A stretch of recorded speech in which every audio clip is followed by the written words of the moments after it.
प्रणतक्लेशनाशाय गोविन्दाय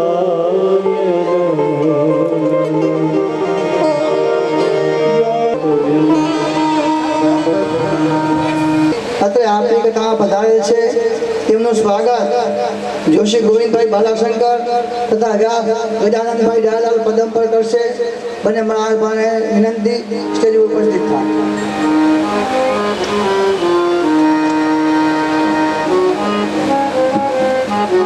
ગોવિંદ કાકા છે આગળ લઈ લ્યો.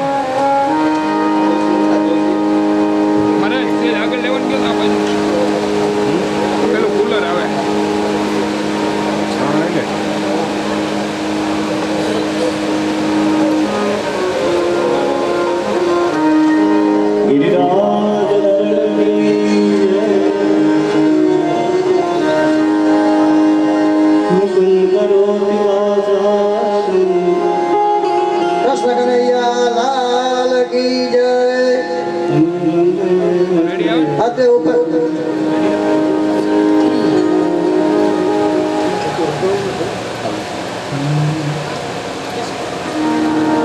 श्री रामचंद्रम शरणं प्रपद्ये, श्री रामदूतं शरणं प्रपद्ये.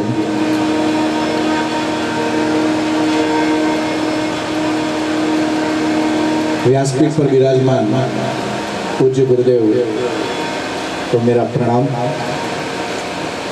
यहाँ उपस्थित सभी संतों को मेरा प्रणाम.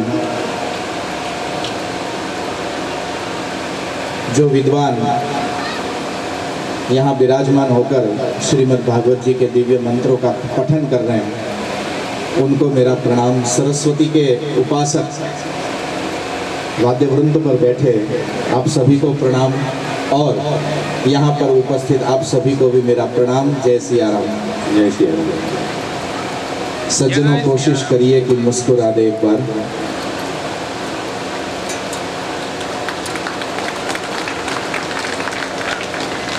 यदि ही कथा में थोड़ा विघ्न तो हुआ, पर आइए अभी जो कथा चल रही थी उसी पर 2 क्षण के लिए विचार कर लेते हैं. अभी पूज्य गुरुदेव बहुत अच्छी बात कर रहे थे और उस बात में पूज्य श्री ने यहाँ से बताया कि कोई सच्चा साधु सदगुरु कोई विद्वान ब्राह्मण वो यदि हमारा हाथ पकड़ ले तो ईश्वर तक पहुंचने का जो रास्ता है, जो मार्ग है, वो मार्ग हमें मिल जाता है. इसी कथा को बताते बताते पूज्य श्री ने ये भी बताया कि आजकल ये सभ्यता बहुत ज़्यादा रही नहीं है. तो मेरी कौतुक की बुद्धि में एक विचार आया. एक चेला मेरे जैसा, क्या आप लोग तो सब बहुत सज्जन लोग हो, तो मैं मेरे से ही शुरू कर दूं तो ज़्यादा अच्छा रहेगा. मेरे जैसा एक चेला गुरु के पास गया, बोला गुरु जी मैं आपका शिष्य बनना चाहता हूँ. गुरु को भी चेला मिल गया. बोले बहुत अच्छे बच्चे. उसको गुरु मंत्र और जो सब भी वो विधि विधान सब हो गए. बाद में चेले ने गुरु को कहा कि बोले गुरुदेव अब आप कुछ हमें सुनाइए. उन्होंने रामायण जी सुनाई. बोले ये सब सुना रखा है, वही ये दशरथ के एक राम एक रावण ना. चेला कहता है गुरु को, बोले गुरुदेव ये तो सुन रखी है, एक राम एक रावण ना, एक छत्री एक बामन ना. एक राम एक रावण ना, एक छत्री एक बामन ना. वाने वाकी लंक जलाई, वाने वाकी सिया चुराई. बात में कछु न बातन ना, तुलसी लिख गयो पोथन ना. एक राम सुनिए. भागवत जी सुनाई, और भी बहुत कुछ सुना है. वो बोला सुनी है बोले कुछ ऐसी बात सुनाओ जो मैंने सुनी न हो। तो बोले बेटा भगवत गीता सुनी? बोले सुनी है पर ठीक से नहीं। गुरु ने फिर वहां से शुरू किया और भगवत गीता सुनाते हुए एक श्लोक गाया।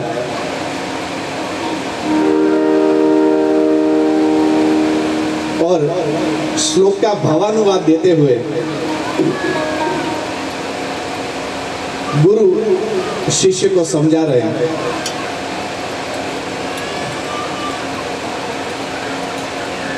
दुग्धा गोपाल नंदन, हाँ सर्वोपनिषदो गावो श्लोक, दुग्धा गोपाल नंदन। और इसका बड़ा भावानुवाद 2 घंटे तक सुनाया। बोले अब अच्छा लगा? गुरु ने पूछा तो चेले ने कहा कि गुरुजी बाकी सब बात समझ में आई है, ये जो दो गधा जो आप बीच में बोल रहे थे, ये 2 गधा आपने बीच में फिर कहीं नहीं बताया, ये 2 गधे कौन से वाले? गुरुजी को पसीना आ गया। बोले बेटा पहला तो गधा मैं जो 2 घंटे से तुझे सुना रहा हूं, और दूसरा गधा तू कि नहीं समझ में आ रहा है फिर भी सुन रहा है। सच है ये ऐसे महापुरुष स्वयं चलकर अपनी साधना के बल पर, गायत्री के बल पर, व्यासासन पर बैठकर मुझे और आपको जिंदगी की गीता समझाने का प्रयत्न तो करते हैं, पर अक्सर हमारा ध्यान मुक्ति में बहुत कम रहता है और प्रसाद की मुक्ति में ज्यादा रहता है।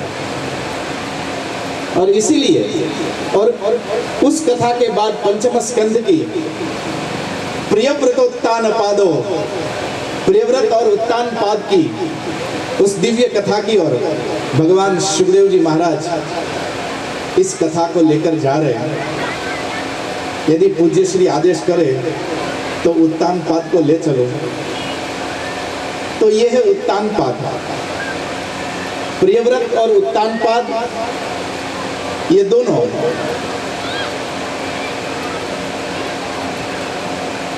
मनु महाराज के 2 पुत्र हैं। ये जो उत्तान पाद की कथा है, ये कथा मेरे और आपके जीवन से एकदम नजदीक होते हुए निकलेगी। आगे आप सुनेंगे इस कथा को कैसे निकलेगी। उत्तान पाद यानी कि पैर ऊपर माथा नीचे। अब ऐसा तो कोई आदमी का नाम होता है क्या? नाम तो नहीं होगा, संज्ञा ही होगी। अब ऐसी संज्ञा किस काम की कि जिसके पैर ऊपर हो और माथा नीचे हो? पैर नीचे होता है, मस्तक ऊपर रहता है। पर यह उत्तान पाद नाम इसलिए है कि माँ के गर्भ में प्रत्येक जीव, चाहे वो स्त्री हो चाहे वो पुरुष हो, माँ के गर्भ में मस्तक नीचे रहता है और पैर ऊपर होते हैं।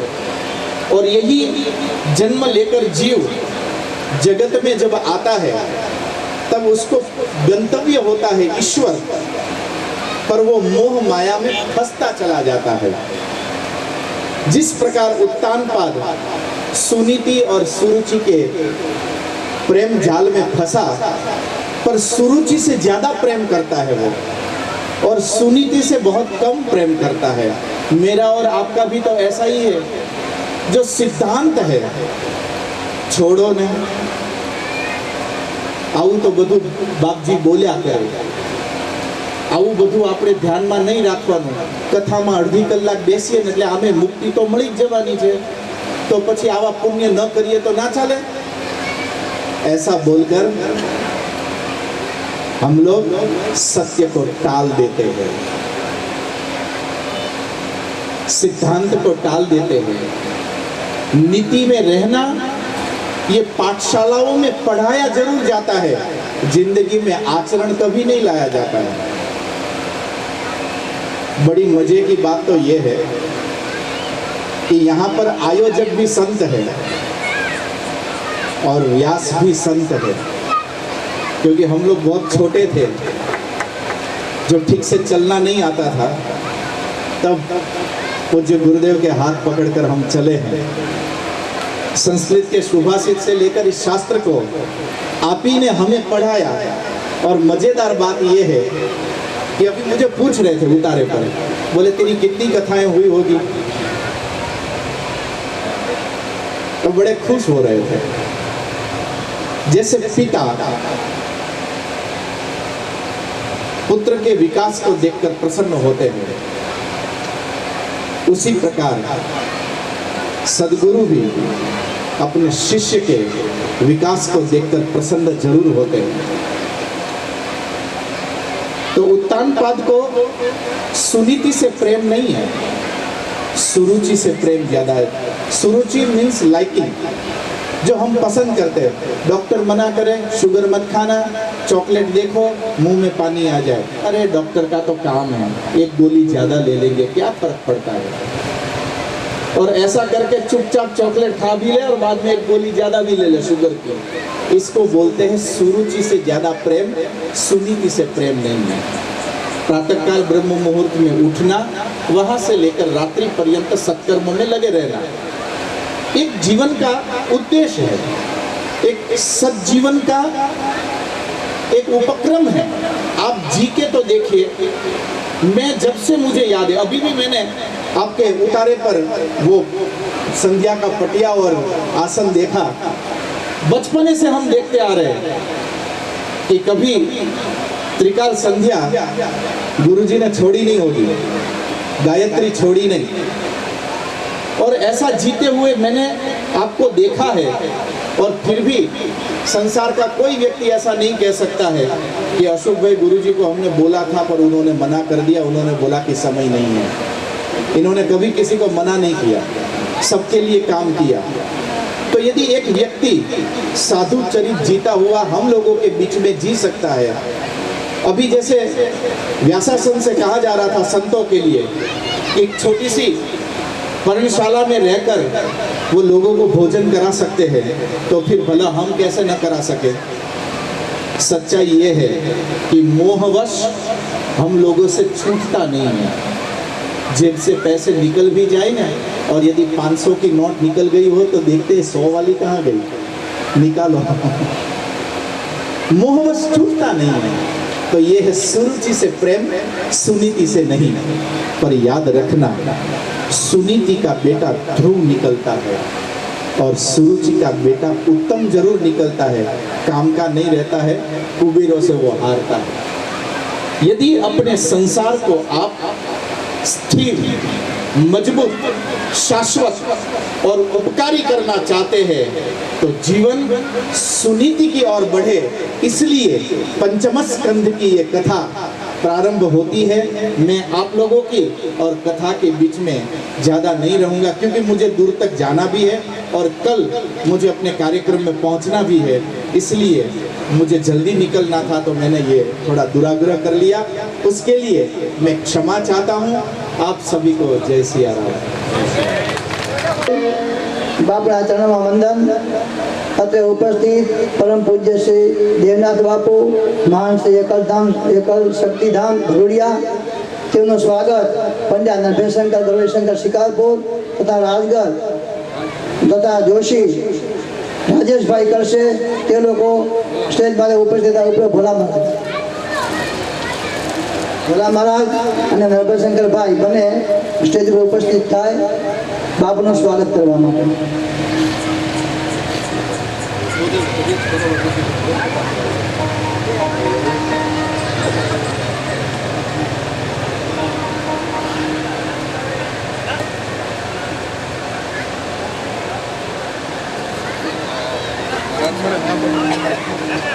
हरि ओम।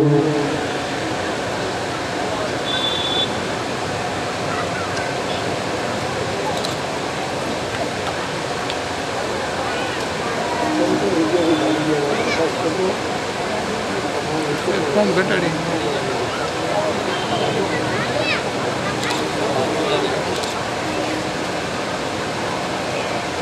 परशुराम भगवान की जय। रस कन्हैया लाल की जय।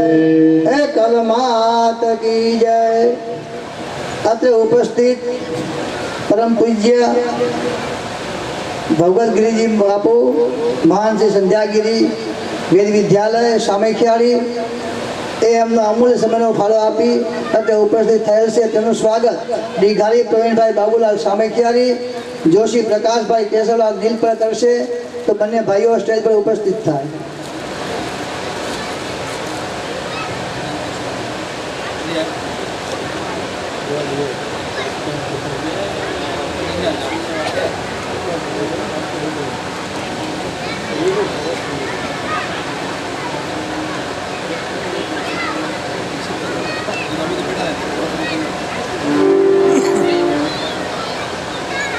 સંધ્યાગીરી મહારાજ કી જય, કૃષ્ણ કનૈયા લાલ કી જય.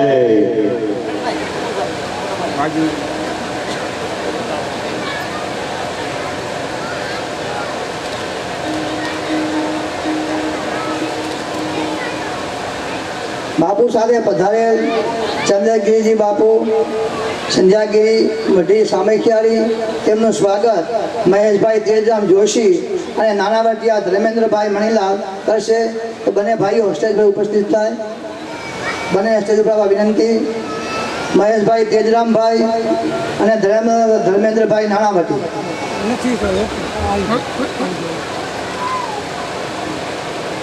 બાપુ છે આગળ બી આવો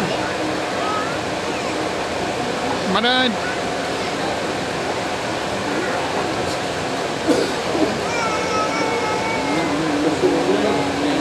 સેજ આગળ આવી જાય.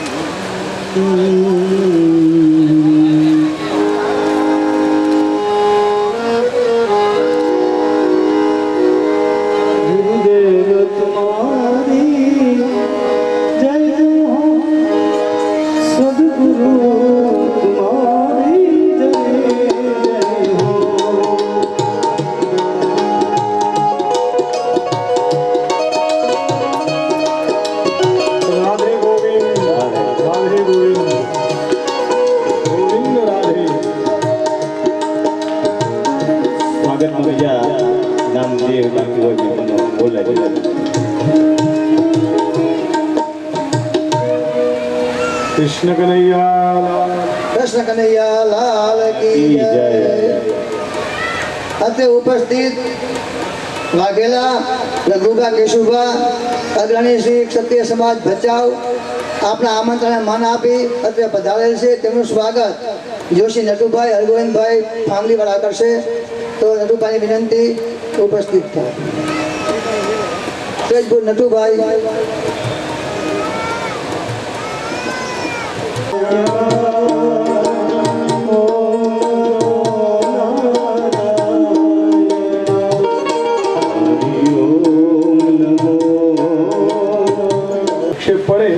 પાછી કથાને જમાવતો વાલ એટલે વળી જય જયકાર બોલીએ એટલે પાછી ધીરે ધીરે કથા જામે અને જામે તો દહીં થાય, પછી એને વલોવીએ, પછી એમાં માખણ અને પછી ઘી અને અંત में દીપ પ્રજ્વલન હોતા. आओ पंचम स्कंद में प्रवेश करिए, भगवान ने वंदन करिए. अथ श्रीमद्भागवत पुराणस्य पंचम स्कंद. પાંચમો સ્કંદ એટલે ભગવાનનું સ્થાન લીલા કહેવાય. જમણો સાથળ છે ભગવાનનો. પ્રિયવ્રત મહારાજનું ચરિત્ર. એક વખત પ્રિયવ્રત મહારાજ ભગવાન ભક્ત બન્યા એટલે એમને એવું થયું કે આ રાત દિવસ ન થવી જોઈએ, કારણ કે રાત્રિ પડે તો મારું ભજન થતું નથી. એટલે સૂર્ય ચંદ્રને ચક્રને રોક્યા. બ્રહ્માજીને ચિંતા થઈ કે આ જગતની અંદર કઈ વસ્તુ મેં એવી બનાવી નથી. અમંત્રમ અક્ષદમ નાસ્તિ નાસ્તિ મૂલમ અનૌષધમ અયોગ્ય પુરુષો નાસ્તિ યોગસ્તત્વ દુર્લભ. આ બધું મેં જે બનાવ્યું છે સૂર્ય ચંદ્ર બધું જ ઉપયોગ માટે છે. મંત્રનો એક અક્ષર છે એ પણ ઉપયોગી છે. જેટલા બધા મૂળિયા છે ને જંગલોમાં એ મૂળિયા પણ ઔષધિ છે. મંત્ર અક્ષર એ મંત્ર છે, મૂળ છે એ ઔષધિ છે. અયોગ્ય પુરુષો નાસ્તિ, અયોગ્ય પુરુષ નથી કોઈ, પણ એ બધાને જોડનાર જે છે એવો યોજક નામનો પુરુષ, એટલે પ્રેરણા આપનાર પથપ્રદર્શક કોઈ નથી. એમને રોક્યા છે. ધર્મ વિરુદ્ધ આવું ન થઈ શકે, પણ પરમાત્માની વિભૂતિ છે માટે મહારાજ આપ એ બધું ના કરો. 7 દ્વીપોની રચના કરી, એમાં 9 ખંડ પાડ્યા. ભારતખંડ, કિલાવૃત, કિમ પુરુષ, ભદ્ર, કેતુમાલ, હરિ, હિરણ્ય, રમ્ય અને કુશ. આ ભારત દેશ, ભારત નામના ખંડ ઉપરથી ભારત દેશ પડ્યું. ભાઈ રાજન, હવે આપણે સંતોષ ન થયો હોય તો હજી હું આપને શું બતાવું? ત્યારે કહ્યું કે નાભિપુત્ર નામના ઋષભદેવ ભગવત ભક્ત હતા. અવધૂત, જે મળ્યું એમાં આનંદ. દેહનું ભાન નથી. નાયમ દેહો દેહ ભાજામ રોગે, સંસારના કષ્ટ ઉઠાવવા માટે આ શરીર નથી, ભગવાનને સમર્પિત કરવા માટે આ શરીર છે.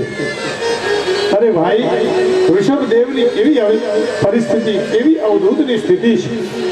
અનુભવી એ એકલું આનંદમાં રહેવું, ભજવા પરિબ્રહ્મ અને બીજું કાંઈ ન કહેવું.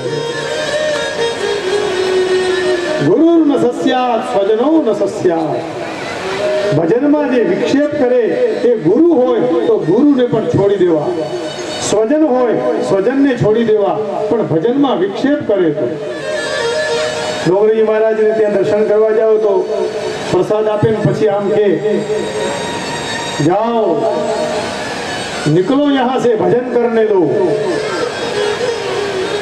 પછી એ માતા હોય, જનની હોય, પતિ હોય, કોઈ પણ હોય, એનો ત્યાગ કરવો. સુખદેવજી કહે, રાજન, આ શરીરની અંદર ભગવાને અનેક પ્રકારના પુરશી સુરભી સૌગંધ્ય વાયુસ્તમ દેશમ દશયોજનમ સમંતા સુરભિમ ચકાર. કોના શરીરમાંથી આવી સુગંધ નીકળવા માંડી? તો કે જે ભરત હતા, ઋષભદેવના પુત્ર, તેમનામાં, જેને માન નથી, બડાઈ નથી. માન બઢાઈ જબ સે આઈ તબ સે કિસ્મત ફૂટી. પણ ભરતજીને કોઈ માન છે જ નહીં. સ્વામી સ્વામી ભજને લાગે લગન રામ સે છૂટી. એ તો સ્વામી સ્વામી થવા લાગે એટલે પછી ભજન છૂટી જાય. પણ કે છે કે ભરતજીને ભજન પણ છૂટ્યું નહીં. આવું દિવ્ય જીવન ભરત મહારાજનું. એટલે એમને પણ પુલહાશ્રમમાં જઈ ભજન કરવાની તૈયારી કરી.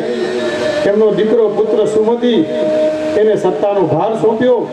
જંગલમાં ગયા, પણ એક મૃગલાને જોયું. મૃગલી ગર્ભવતી હતી, નદીને કૂદવા જતી હતી, અને એમાં સિંહની ત્રાળ પડી એટલે એ બચ્ચું નીચે પડી ગયું.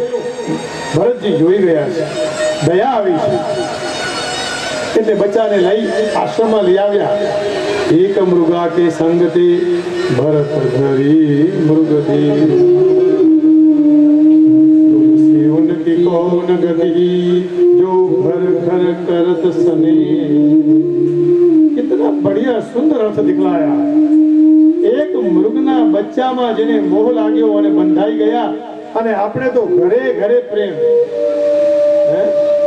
કેટલા સંબંધીઓ છે, આ બધા સંબંધીઓમાં સ્નેહ.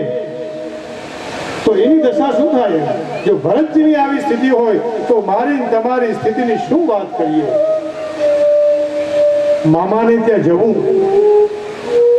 ફુવાને ત્યાં જવું, માસાને ત્યાં જવું, પણ એટલી બધી આસક્તિ નહીં કે ભગવાનનું ભજન છૂટી જાય. ભરતજીને ભગવાનનું ભજન છૂટ્યું છે.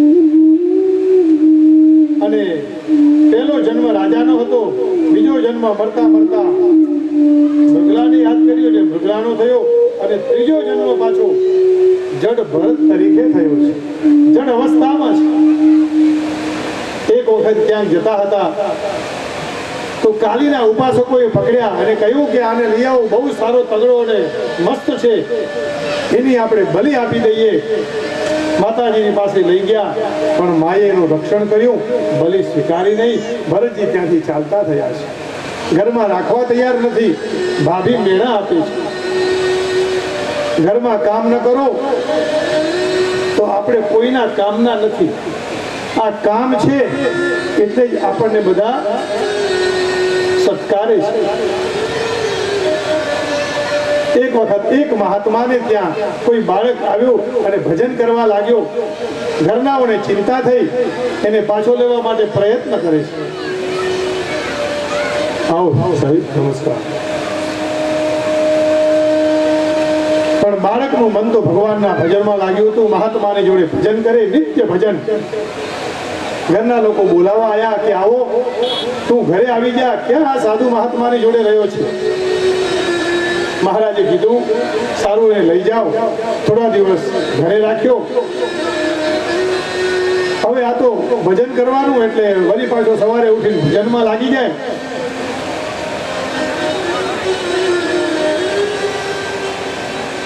ઘરના લોકો વિચાર કરવા લાગ્યા કે આ તો ઘરના કામ કરાવતો નથી, ખેતરમાં આવતો નથી. એટલે થોડા દિવસ થયા કે આ ઘર તારા માટે નથી, કામ કરે એના માટે ઘર છે. જડ ભરતજીની એ જ સ્થિતિ આવી. એમને ઘર છોડવું પડ્યું છે. રસ્તામાં એક રાજા, એનું નામ રહુગણ, એની પાલખી લઈ જતા હતા. એમાં એક ઉપાડનારને તકલીફ થઈ એટલે ભરતજીને ત્યાં જોડી દીધા. હવે ભરતજી બહુ શરીરથી તો મસ્ત, પણ અવધૂત. જ્યાં કને જીવડાઓ જોવે ત્યાં પગ મૂકે નહીં.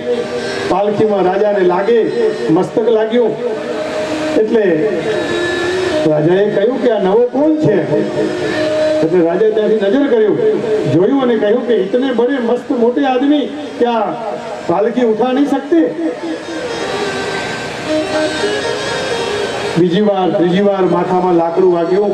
રાજા નીચે ઉતર્યો છે, હાથમાં સોટી લીધી, જડ ભરતને મારવા તૈયાર થયો. અરે મૂર્ખ, તને ખ્યાલ નથી આવતો? ત્યારે જડ ભરત બોલ્યા, તું મને હમણાં એમ કહેતો હતો કે જાડો અને પાતળો મૂર્ખ, પણ તું કોને ઉદ્દેશીને કહે છે? આત્માને કે આ શરીરને? આ શરીર તો મારું નથી અને આત્મા તો લેપાતો નથી. અને રાજાને જ્ઞાન થયું છે કે આ કોઈ જનોઈ જોઈ, આ કોઈ ભૂદેવ છે, કોઈ તપસ્વી છે, પગમાં પડ્યો છે. કહ્યું, હું કોઈનાથી ડરતો નથી. નાહમ વિશંકે સુરરાજ વજ્રા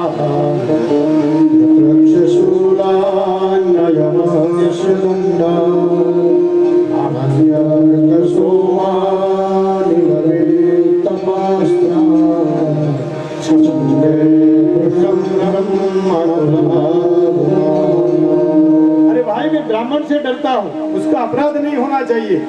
હું યમથી પણ નથી ડરતો, પણ ભૂદેવ મારો અપરાધ ક્ષમા કરો. આ તો અવધૂત છે. કહ્યું, તું જે બોલ્યો ને એ તને શોભતું નથી. તું જ્ઞાની છે એવું માને છે અને તારી ભાષા તો જો. અને લૌકિક ઉદાહરણ આપીને કહ્યું કે ચૂલા ઉપર તપેલી, તપેલીમાં પાણી, એમાં ભાત. આ રહુગણ બોલે છે, હા, તો શું એ ભાતને ગરમી નથી લાગતી? એ જલ ગરમ નથી થતું? ત્યારે જળ ભરતે કહ્યું, રાજન, આ તો અવયવ દ્રષ્ટાંત છે. આત્માની સાથે આવું કઈ થતું નથી. તું જ્ઞાની નથી, મૂર્ખ છે, નહીં તો આવી વાત ન કરે. અવયવને દુઃખ પડે, આત્મા તો અવયવ રહિત છે, નિરવયવ છે. પોતાની ભૂલ સમજાણી. ગીતામાં ભગવાન કૃષ્ણ કહે, નૈનમ છિન્દંતિ શસ્ત્રાણી નૈનમ દહતિ પાવકઃ. આત્મા તો ભીંજાતો નથી, સુકાતો નથી, તો નિર્ગુણ છે. પછી તો ભવાટવીનું વર્ણન સુખદેવજી મહારાજને કર્યું અને કહ્યું, સંતોના ચરણ રજની સેવા લઈએ ને તો એની નાવડીમાં બેસતા આપણું જીવન તરી જાય છે. દીપોનું વર્ણન કર્યું એટલે ભારત દેશની પ્રશંસા કરે. ઉત્તરમ યત સમુદ્રસ્ય, સમુદ્રની ઉત્તરમાં હિમાદ્રશ્ચૈવ દક્ષિણમ, અને હિમાદ્રથી દક્ષિણમાં વર્ષમ તદ ભારતમ નામ, એ દેશનું નામ ભારત છે. ભારતી યત્ર સંતતિ, હરિવર્ષ, ઇરાવત, કિમપુરુષ, વિશેષ અલગ અલગ નામના ખંડોનું નામ આપ્યું.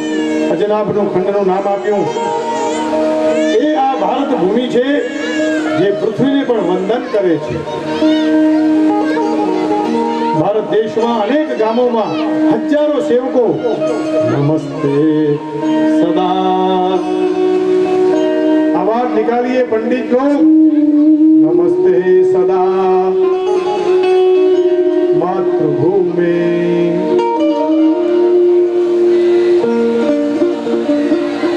आवाज नहीं आ रही आप लोगों की.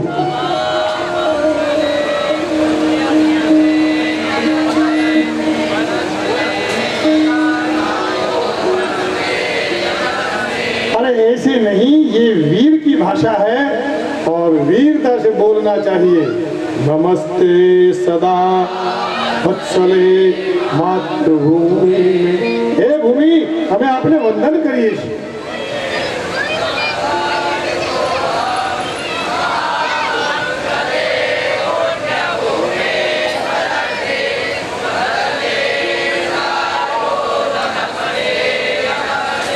જેને આ ભારતમાં જન્મ મળ્યો છે એ ધન્ય છે.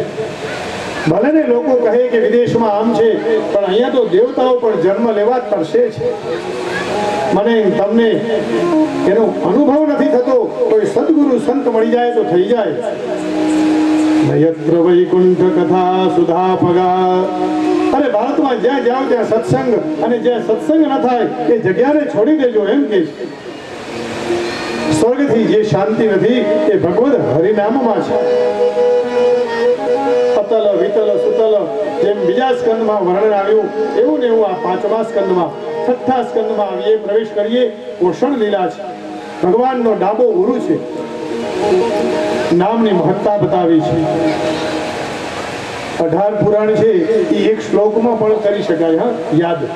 મદ્વયમ ભદ્વયમ ચૈવ વૃત્રયમ વચતુષ્ટયમ અનાપલિંગ કુષ્કાની પુરાણાની પ્રચક્ષતે.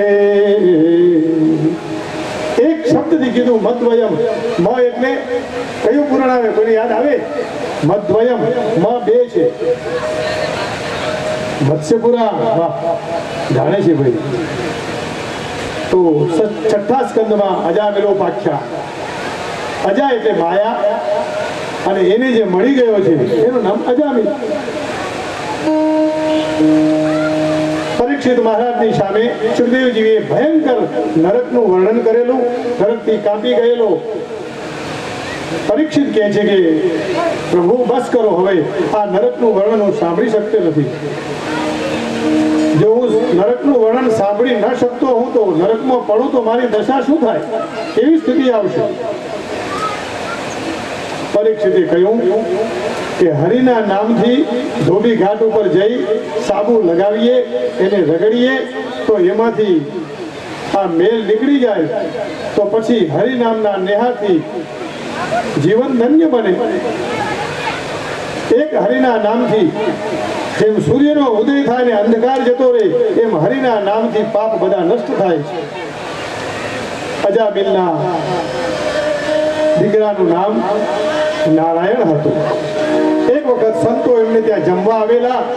લોકો મસ્કરી કરતા પૂછ્યું કે કોઈ ભગત છે ગામમાં? તો કે હા, અજામિલ નામનો ભગત છે. ખરેખર એ ભક્ત ન હતો, સંતોનો વિરોધી હતો, પણ ગામવાળા લોકોએ ટીખડી અને મસ્કરી કરવા માટે ત્યાં મોકલી દીધો છે.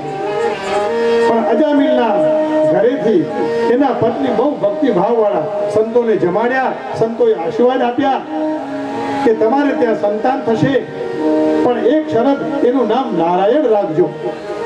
એ જ સમયે ત્યાં દોડતા દોડતા અજામિલ ત્યાં આવ્યો છે. એને જોયું કે સંતો મારે ત્યાં નારાજ થઈ ગયો છે. પણ એની પત્નીએ સમજાવ્યા તો કે કઈ વાંધો નહીં. સમય જતા એને દક્ષિણા પણ આપી, સાધુઓને વિદાય કર્યા.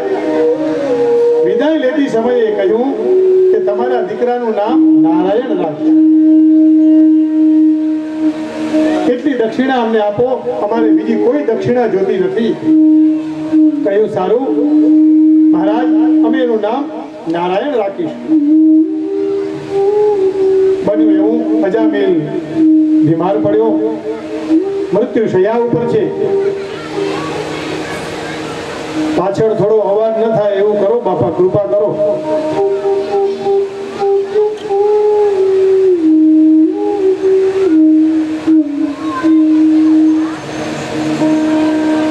અજામિલના દીકરાનું નામ નારાયણ રાખ્યું. એટલે વારંવાર નારાયણ નારાયણ કર્યા કરે. નારાયણ પાણી આપ, નારાયણ મારી દવાને આપી જા.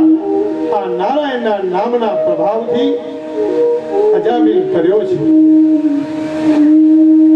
યમદૂતો લેવા આવ્યા મૃત્યુના સમયે. એક બાજુ ભગવાનના પાર્ષદો આવ્યા છે. બંને વચ્ચે કલહ થયો. એમને કહ્યું કે ભાઈ, યમના દૂતોએ કહ્યું આનું મૃત્યુ થયું છે, આ અમારે ત્યાં જવા માટે અધિકારી છે. વિષ્ણુના દૂતોએ કહ્યું નહીં, આ નારાયણનું નામ લે છે, અને જે નારાયણનું નામ લે એ તો ભગવાનના ચરણમાં જ જાય. બંને વચ્ચે કલહ થયો. નારાયણ પાસે આવ્યા. यमदूतों कहूं यमने कि हमको ऐसी नौकरी नहीं करनी है. अरे भाई कहा तो कि हमें लेवा गया ने ना पाड़े छे. थयुं शुं बाबत समझाओ. आखी बात करी कि नारायण નું નામ तो हमणा पाड्યું છે, પણ અમારા દેવ આદિ અનાદિથી નારાયણ છે. હવે એ નામ લે ગમે એનું, પણ અમે તો નારાયણ જ સમજીએ. न नाम मात्रेण भवन्त्यरोगाः. संसाરમાં આવું બને. માથાની ગોળી આપણે લઈએ ને, ગોળીને ખાલી યાદ કરીએ. ગોળી લઈએ તો માથું ઉતરે, પણ યાદ કરીએ તો ઉતરે. ડિસ્પ્લિન કહીએ માથું ઉતરે નહીં. પણ હરિનું નામ લેવાથી મનુષ્ય તરી જાય છે. આ અલૌકિક જીવન છે. નારાયણના દૂતો અને બંને વચ્ચે કલહ થયો. નારાયણ પાસે આવ્યા. ભગવાને ન્યાય આપ્યો કે જે નારાયણનું નામ લે એટલે સ્વયં ભગવાનનું નામ લે એને મુક્ત કરવા. પણ યમદૂતોએ કહ્યું કે ના, હજી તમે ત્યાં યમ કહે પછી આપ મુક્ત થાવ. સારું આવો. પેલા જીવોને લેવા આવ્યા એટલે અજામિલને મુક્ત કરવા. તો બોલ્યા કે ધીરે બોલજો. હા, નારાયણ ક્યાં ગયો? નારાયણ કહેશો ને તો આ બધા જીવો જે પૂરેલા છે ને બધા છૂટી જશે. એકવાર નામ લેવાથી મનુષ્ય તરી જાય છે અને અમારો ધંધો બંધ થઈ જશે. આવું યમે કહ્યું. ધીરે સે બોલીએ, તમારા જે હશે એ બધાને મુક્ત કરી દેશો. ગમે તે રીતે હરિનું નામ લેવું. ભાય ઉભાય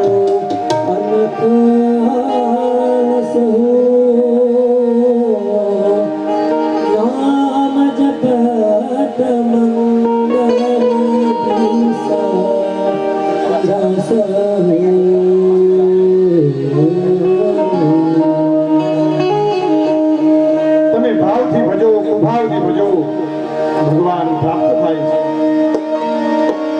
नारायण नाम है भारी लियो सब प्रेम से धारे. नारायण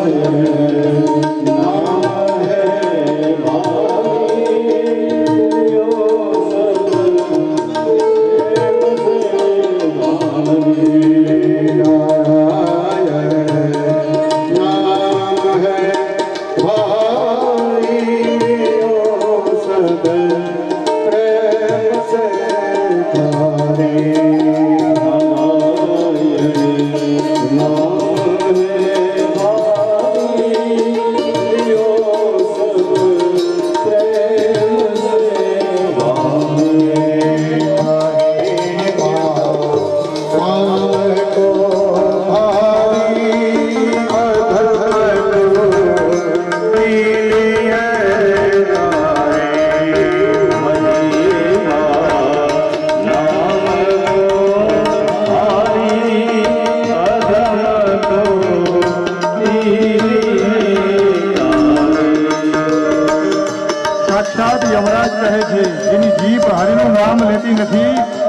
એ જીભ નથી, જેનું મસ્તક ભગવાનના ચરણ કમલમાં નમતું નથી એ મસ્તક નથી, એના હાથ ભગવાનને વંદન કરતા નથી એ હાથ નથી.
रीझ भजो या खीज, तुलसी मेरे राम को रीझ भजो या खीज, उल्टो सीधो उगी है खेत परे वो बीज. ખેતરમાં ગમે એમ બીજ નાખો તો એ ઉગી જાય, એમ હરિનું નામ છે એ ગમે તે લેવો, ગમે ત્યારે લેવો, ગમે ત્યાં લો, ઉગી જાય. પોષણ લીલામાં ભગવાન કહે કે ભગવાનના નામથી મનુષ્ય તરી જાય છે. માધવ માધવ કરતા મનુષ્ય તરે છે. નારાયણ કવચ આપ્યું, આ કવચના પાઠથી મનુષ્યનું મંગલ થાય છે. અને ઇન્દ્રને ઉગારવા માટે પણ ભગવાન આવ્યા છે. વૃત્રાસુર નામનું રાક્ષસ ભગવાનની સ્તુતિ અદ્ભુત કરી છે. ધર્મ અર્થ કામ મોક્ષ 4 શ્લોકમાં ભગવાનની સ્તુતિ કરે છે. અહમ હરે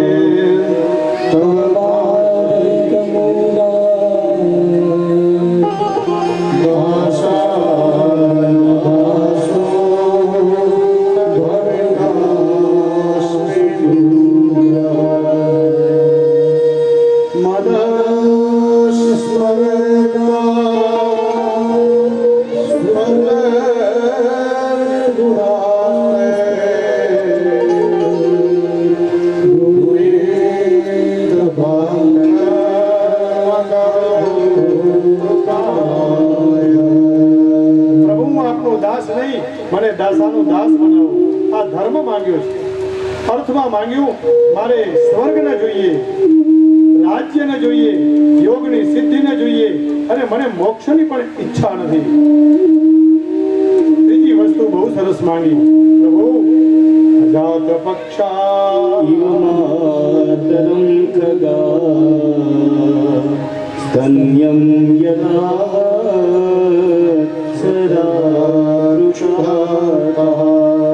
પ્રિયં પ્રિયેવ વૃષિતં વિષન્ના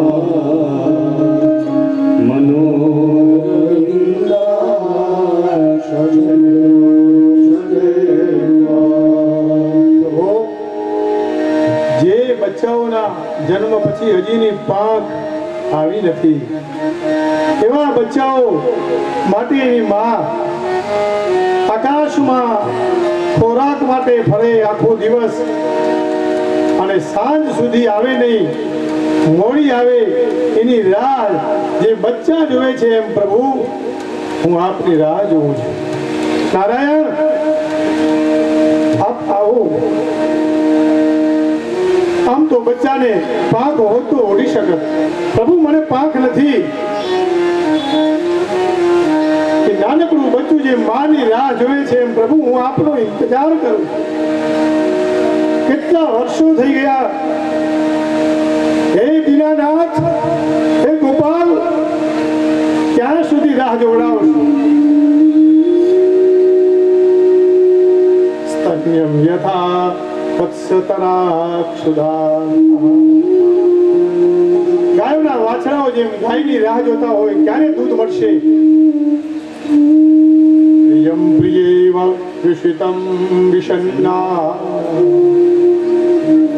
એક સ્ત્રીનો પતિ વિદેશ ગયો હોય અને જેમ એ પત્ની રાહ જોવે એમ પ્રભુ હું આપની રાહ જોઉં છું.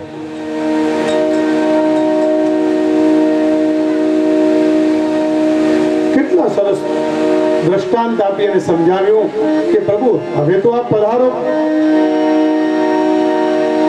કોઈક એક ભક્ત અને એનો ઘરવાળો વિદેશ ગયો એટલે બિચારી પેલો તો એન્જિનિયર ડોક્ટર બહુ સારું ભણેલો સાયન્સ પણ એની ઘરવાળી કંઈ ન ભણેલી. 10 દિવસે આપશો તો 10 દિવસની પણ ખબર નથી કે કઈ રીતે ગણવા એમ. સાવ અભણ પણ પતિ પરાયણા. કહ્યું હું થોડા દિવસોમાં આવી જઈશ તો કે ના કહો ક્યારે આપ પધારશો. એટલે એના પતિએ દિવાલ ઉપર 10 લીટી લખી, 10 લીટીને દોરી છે. એક એક લીટીને તું ચેકતી જજે અને જે દિવસે 10મી લીટી પૂરી થશે ને એ દિવસે હું આવી જઈશ. રોજ ભગવાનની પૂજા કરે છે અને પૂજા પૂરી થયા પછી એક લીટીને ભૂસે છે, બીજી લીટી, ત્રીજી લીટી.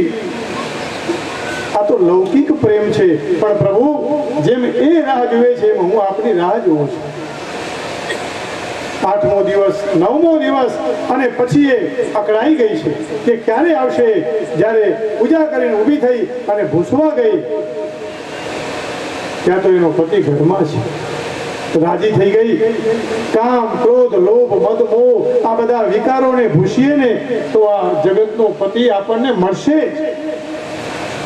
આવી આ વૃત્રાસુર ચતુશ્લોકી બળવાન ઇન્દ્રને હાથમાં શસ્ત્ર પડી ગયું તો ઉપાડ શસ્ત્ર એવું કહેલું છે. એવો તો આ વૃત્રાસુર રાક્ષસ હોવા છતાં ભગવત પરાયણ હતો અને છેલ્લે મોક્ષમાં કહ્યું મમોત્તમ શ્લોક જનેષુ સખ્યમ સંસાર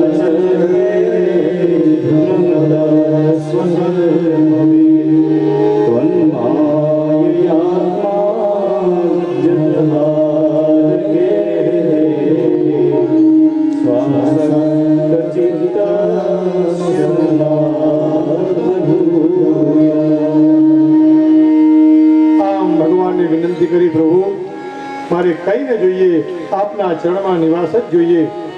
તે પછી કથાની અંદર દીતિના મરુદગણ 49 એટલે યજ્ઞોમાં બધા બુદ્ધિઓ જ્યારે પૂર્ણાહુતિનો સમય હોય ત્યારે એને યાદ કરતા હોય છે. આવો સપ્તમ સ્કંદમાં પ્રવેશ કરીએ.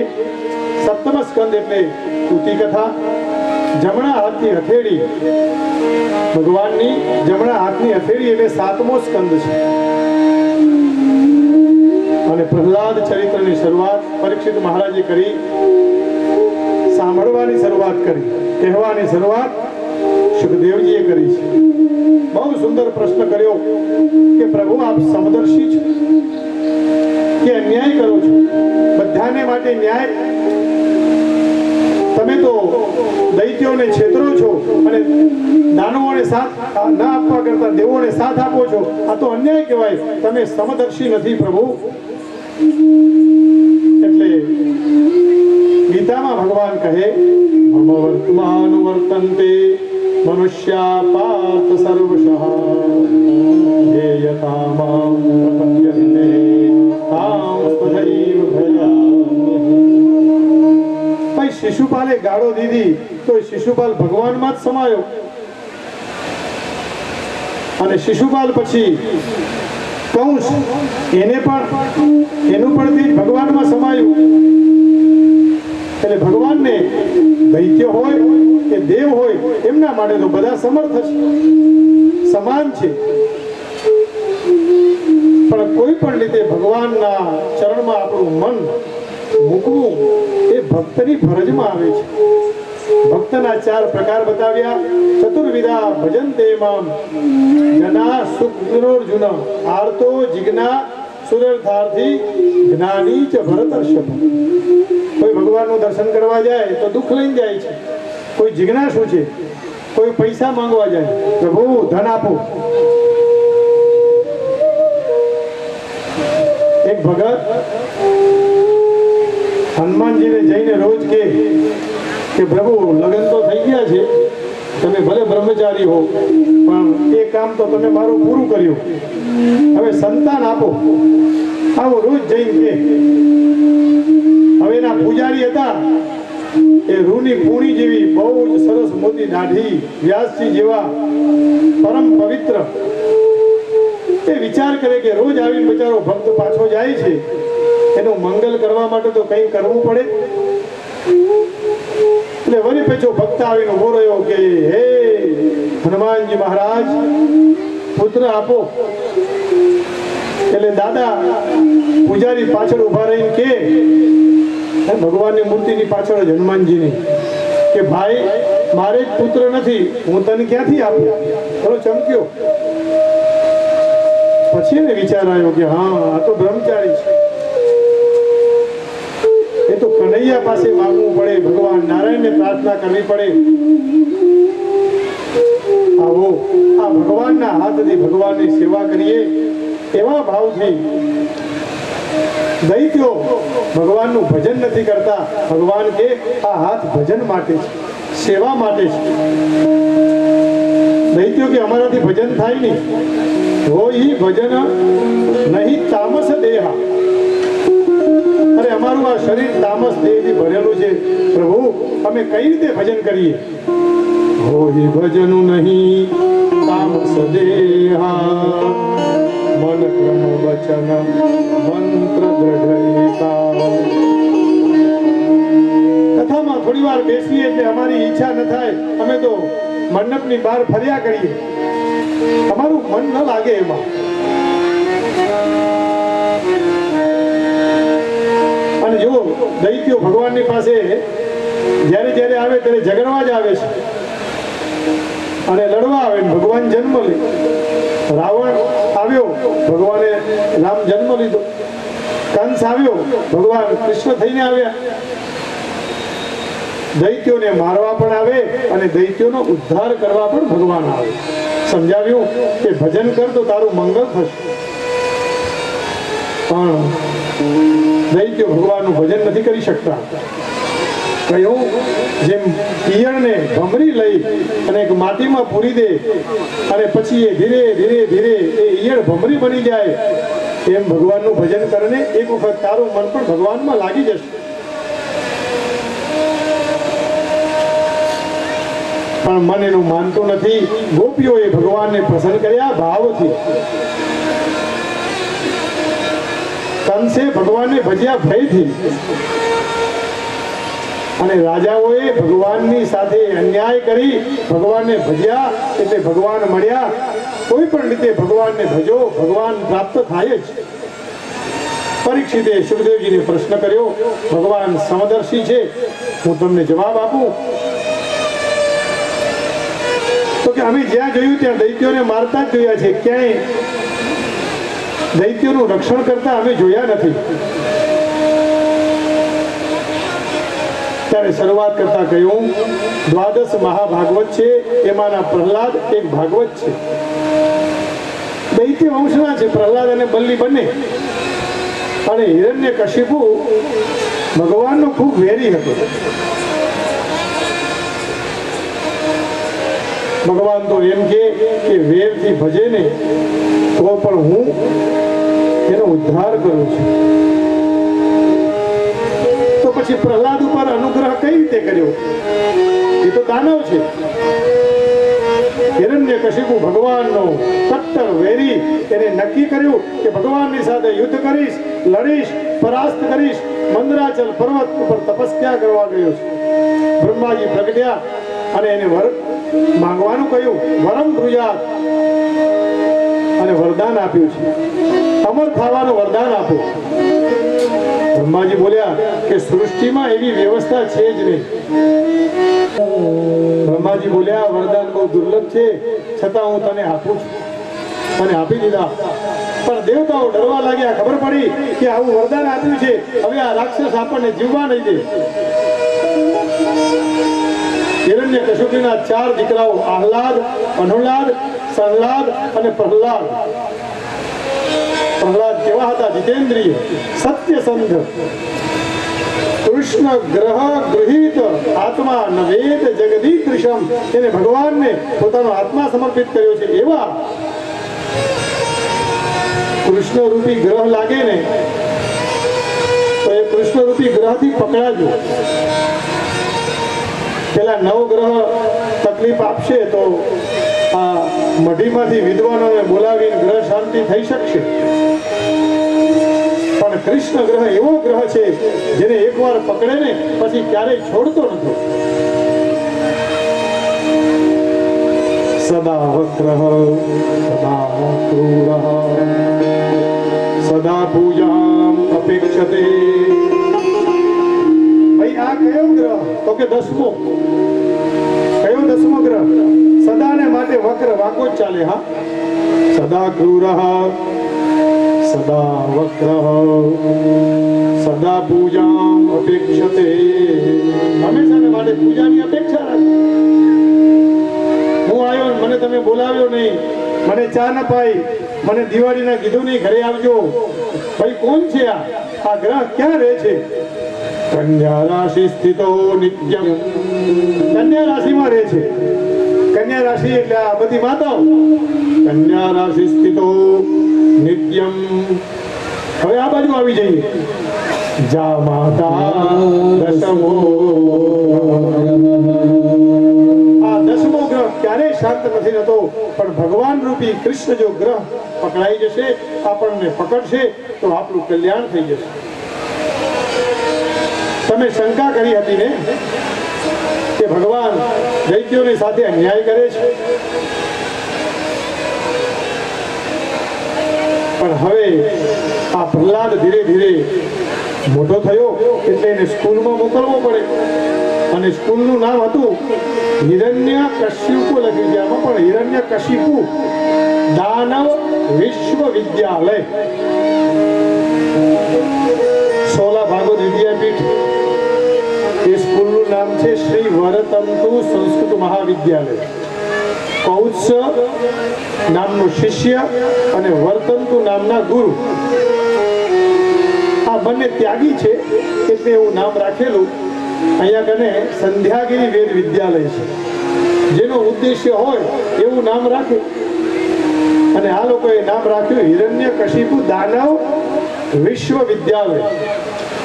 હવે એવામાં તો કપટ જ શીખવાડવામાં આવે ને, એટલે પ્રહલાદજીને ભણવા મોકલ્યા છે. પ્રહલાદની સાથે બધા રહેવા લાગ્યા. શંડામર્ક, શંડ અને અમર્ક બંને ગુરુજીઓ એમને રોજ ભણાવે. નીતિ કઈ? શુક્ર નીતિ. અને શુક્ર નીતિ એટલે દાનવ નીતિ.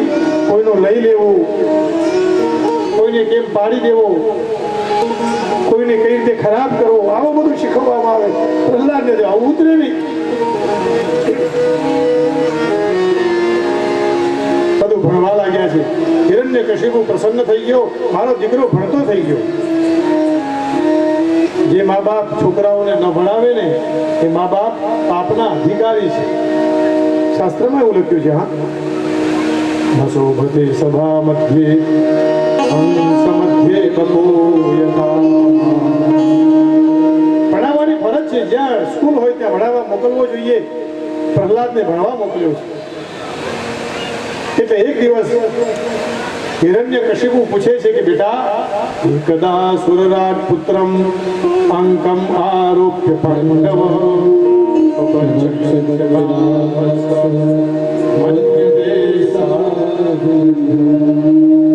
તને શું ભણાવે છે ગુરુજી? વાત તો કર. શું ભણ્યો? કયો પાઠ આવડે છે? અને આમ તો સરકાર જે કહે ને એ અમારે ભણાવવું પડે. હા, સ્કૂલોમાં નિયમ છે એવો. ગણપતિનો ગ હોય અને એ ગ અમે ભણાવીએ તો પછી સાંપ્રદાયિક થઈ જાય. આપણો દેશ કે બિન સાંપ્રદાયિક છે. ત્યાં ગધાડો ભણાવો. ગણેશ નહીં, ગાય નહીં, તો ગ એટલે ગધેડો. સરકાર કે ભણાવવું પડે. એટલે હિરણ્ય કશિપુએ જે નિયમ નક્કી કર્યા હોય એ જ ભણાવવું પડે પેલા ગુરુજીને. ભણાવવા લાગ્યા છે. પૂછ્યું, બેટા તને શું ભણાવે છે? તો કે બાપूजी गुरुजी એવું સરસ ભણાવે છે, बहुत बढ़िया पाठ पढ़ाते हैं. अरे बताइए तो सही कौन सा बढ़िया पाठ है? तत्साधु मन्ये सुरवर्य देहिना सदा समुद्रे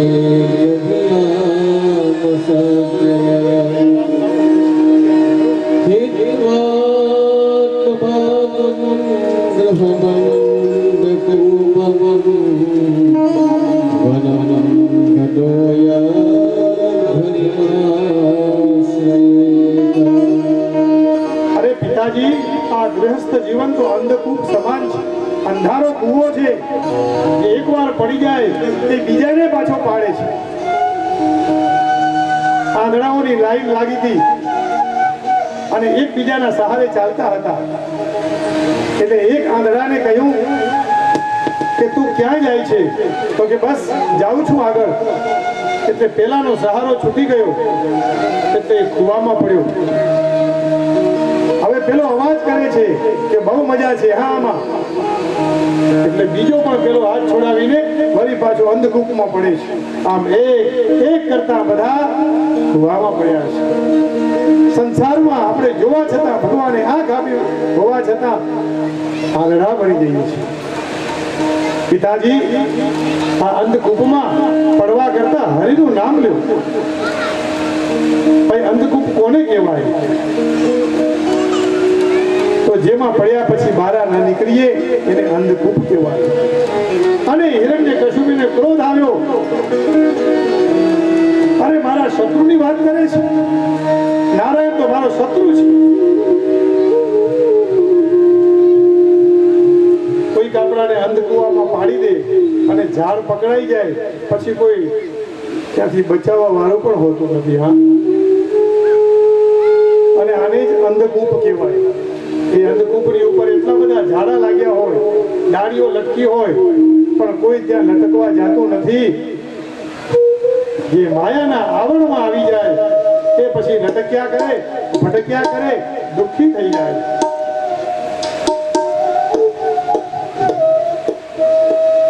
આમ એનું શિક્ષણ આગળ ચાલવા લાગ્યું. કીધું ઠીક છે જાઓ, નાનું બાળક છે. એટલે હિરણ્યકશિપુએ છોડી દીધો. એક શંકા કરી કે ભાઈ અંધકૂપમાંથી બચવા માટે રસ્તો કયો? તો વનમ વૃંદાવનમ. વૃંદાવન જાઓ, હરિને ભજો. અને વૃંદાવન જવાની જરૂર નથી, તમારા ઘરને વૃંદાવન બનાવી દો અને એમાં હરિનું ભજન કરો. ભલે ને પછી ચાર દિવાલમાં હોય. બીજા પડે છે એને આપણે પાડીએ છીએ, એને બચાવીએ હરિના નામથી. નાના નાના બધા છોકરાઓ ગુરુજી પાસે ભણતા હતા, પણ હિરણ્યકશિપુની આંખ લાલ થઈ ગઈ છે. આટલો નાનો બાળક આવું બધું જ્ઞાન ક્યાંથી જાણી શકે? એટલે કહ્યું કે તમે આજકાલ કઈ નીતિ ભણાવો છો? તો કે શિક્ષા નીતિ ભણાવું છું. કયું મૂર્ખ, આ શિક્ષા નીતિ નહીં, મારા જે વેરી છે એનું બધું આ જ્ઞાન ભણાવે છે. ભગવાનનું શિક્ષણ આપી રહ્યા છે. તો ગુરુજીએ કીધું હું તો આવું કઈ ભણાવતો નથી.